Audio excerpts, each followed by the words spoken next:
Hi everyone, it's Tess from teachwithtess.com. I'm back today on my channel where we talk about all things Wales English, ESL teaching online, and of course working from home, to share with you some top tips if you are starting out on your ESL online journey. Now, for new teachers, there's so many things for you to potentially think about that it can be super confusing and it can be slightly overwhelming when you start searching through all the videos and trying to read what your company that you're applying for is looking for and all these things. I just wanted to set out 5 of my big top tips for you to succeed as soon as you start off. Please don't forget to like and subscribe to the channel if you find it useful, because every Monday I upload new content for you. I'd love to hear from you in the description, in the comments below, about ideas, things that would be useful for you. Please drop me a line. I love to hear from you. And at the same time, I'm going to point you over to my website, teachwithtess.com, where you can find lots of information as a new teacher, but also about Wales English. So I hope to hear from you down below. Anyway, let's dive straight in and let's talk about the first thing you need to do when you start teaching. Something really important, but so obvious and quite basic, but we can forget, is that you need to ensure all your kit is immaculate. Well, maybe not immaculate, but it works, because of course you're teaching online. So let's think, well, if you're working for Wales English, but probably for quite a few companies, although there is a definite variation, please make sure that you have a laptop, or if it's iPad and phone, make sure whatever it is that you use can run the app that you're using. Wales English requires either a laptop or a desktop. It does not work on iPad, iPhone, Chromebook. So check out the requirements for that. Make sure that you're really clear. You know, look, this is my iPhone. Don't I look great? Probably not. I'm going to show you my webcam. Here is the webcam that I now use, because the image on my laptop, although it's a great laptop, was tragic. It was diabolical, and I remember feeling quite embarrassed, actually, having seen a recording of myself teaching, just how poor the image was. So be really clear. Make sure you have a webcam that can show you. My Logitech Streamcam, and I'm going to put links for it below, is great, but I use it for YouTube as much as for my classroom. There are other cheaper options that you can go for, but you might be lucky and your laptop has a great camera. But whatever it is, make sure you're clear, because of course you need to be easily visible, and your facial expressions and what you say has to be super clear for the kids opposite. The other thing you need to make sure about in all of this kit is your lighting. Now, you don't have to spend a fortune on lighting. Certainly when I started out, I used some really basic stuff that I found around the house. Then I invested in an LED light that's got sort of adjustable strength, and you can modify how white and yellow it is. It's nice. I've got it shining in my face at the moment. I feel quite blinded. When I'm not teaching, I tend to turn it right down. I love it. But you can use Niwa. I've got Niwa lights that I use. Again, all of this will be down below in the description box, because lighting is key. Again, it's a bit like with the webcam. You need to be super visible. Look, I'm going to turn off this. I think it's a bit dark. It was a bit flat. It doesn't do very much. It's an awful lot nicer for me to not have it in my face. But I'm just showing you. That just lights up my face. So it's a lot easier for the students to see you. So make sure you got good lighting. The other thing you need to do is to have great sound. Now, my wonderful piece of kit, I have these. Don't they look great? They are my MPOW headphones. They're noise cancelling and they are really great. They're not very expensive, but it means again that the kids can hear you, students can hear you clearly, because that's an essential part of teaching online. If you don't have kit that works, it's just a terrible experience, both for you and the student. And certainly for Wales English, they really like it if you have an Ethernet, have a cabled internet connection. And to be honest, I'd recommend that if possible for whoever you teach for, because it gives a sort of stability that Wi-Fi doesn't always have. So that's my first top tip. Think about your equipment and make sure you've got a setup that works for online teaching. Now, the second point, tip number 2, that I want to talk about, and this is a really unnatural thing, is that you need to look at the camera to see, so it looks like you're looking in the children's eyes when you're talking to them. Look into the camera. Now, I'm not looking at myself talking to you. I'm looking at where I know the camera is on my iPhone on which I'm recording this. I'm going to look at myself and all of a sudden it looks different. I'm looking at a different place. And all of a sudden the connection is broken. I come back to you because I'm talking to you and I'm looking at the camera. You need to try and think about doing this with the students when you're teaching. It's quite a tricky thing because it's not always very natural. We want to look at the person we're talking to. And if the students are on the side of your platform, but your webcam's up here, you need to try and figure out a way of sort of glimpsing over them, because obviously you want to see how they react, etc. But you also need to try and look like you're looking at them and not somewhere over here. So think about that one. The other thing is that where you put your actual laptop, I'm looking around my desk, I haven't got it, I've got a big screen now, but I used to teach on my laptop, and I have a laptop riser to make sure that my camera is at the same level as my eyes, because there is nothing worse than nostril view, which is what happens. Look, I'm going to move my camera, here we go, nostril view, hello, because we often put our laptops at that angle. It's not a good look. The kids don't want to see you like that, and honestly, I don't want to see myself like that. So try and position your laptop or your camera to be more or less at eye level. Super simple to do. You don't need a laptop riser. You can just use a ton of books. Doesn't matter. It's super simple. So do that. Make sure you have eye contact and make sure it's at the same level. Something else, the most obvious thing, number 3, you've got through, you're in, you're ready to go. You need to practice.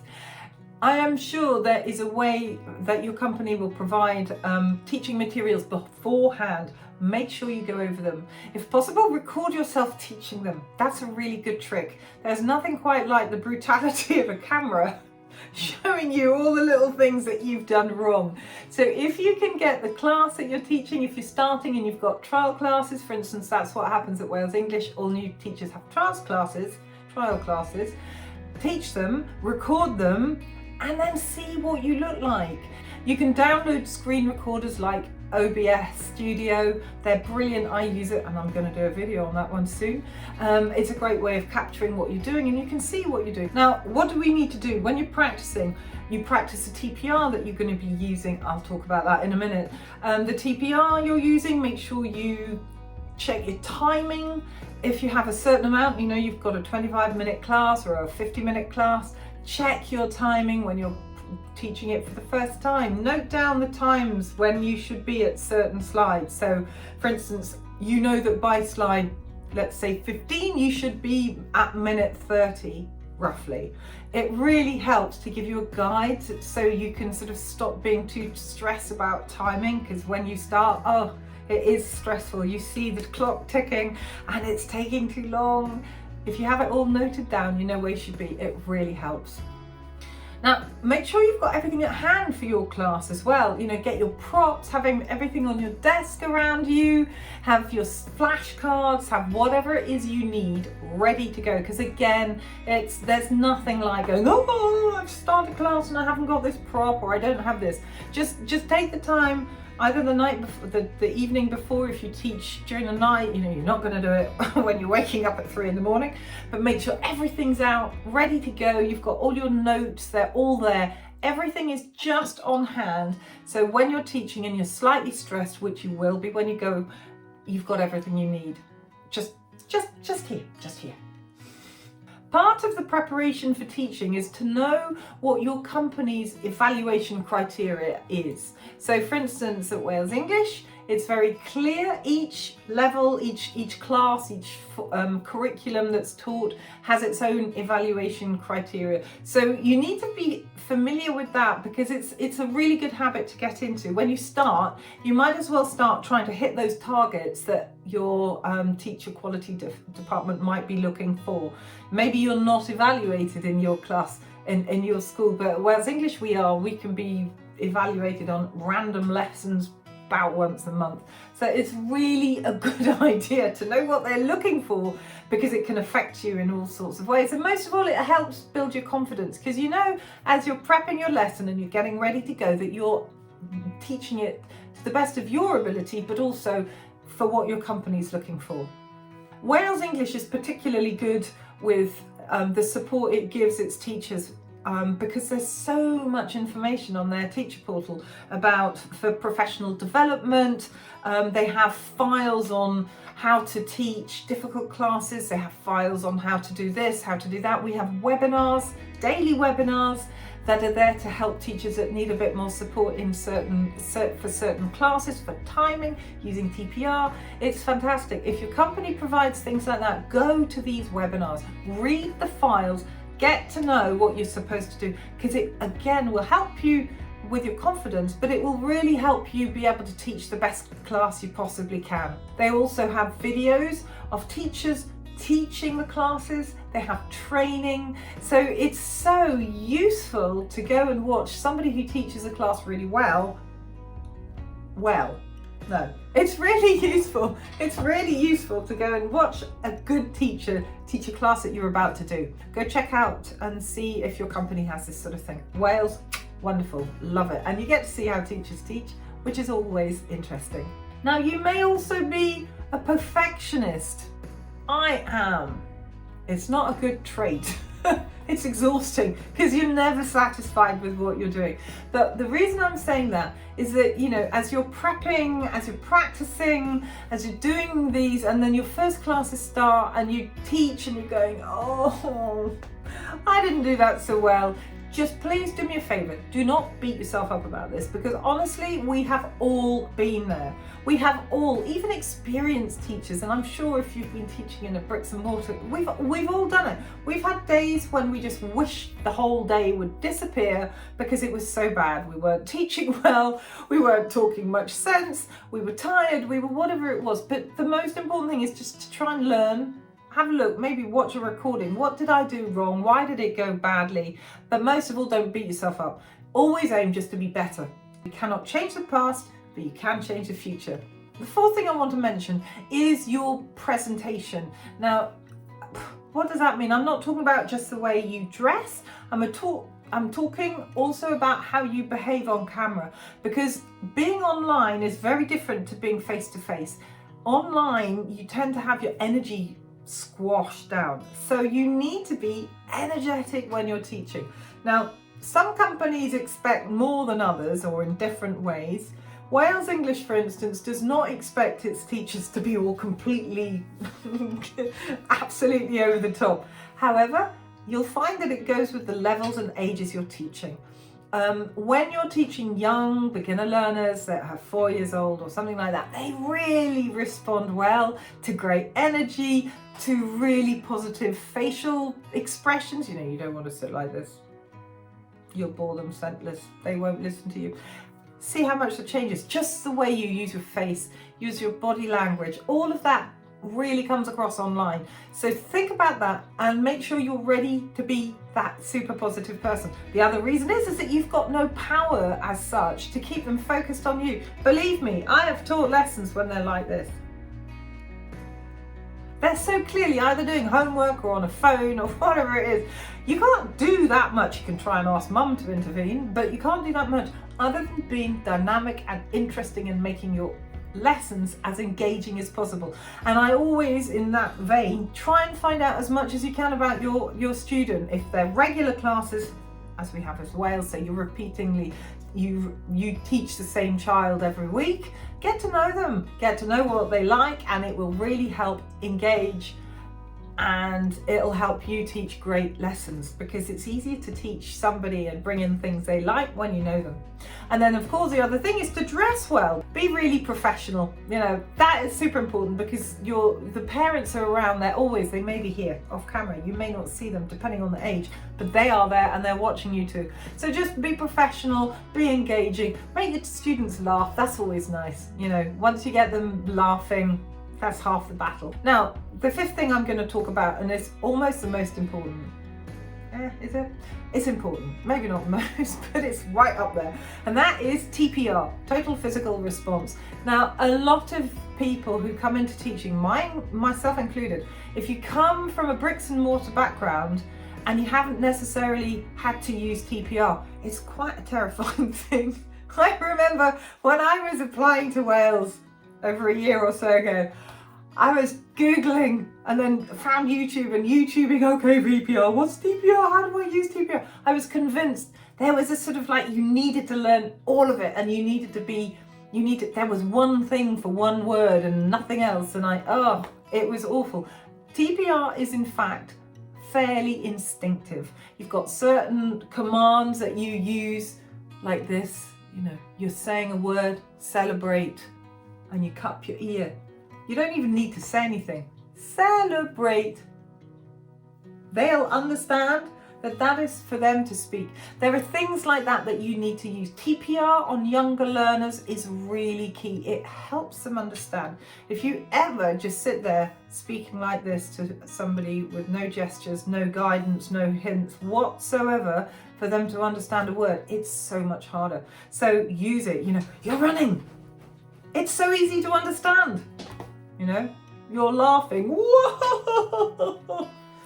Okay, I'm a bit of a clown. I like TPR, but there's so much sleepy. You don't need to say the word. You just do this,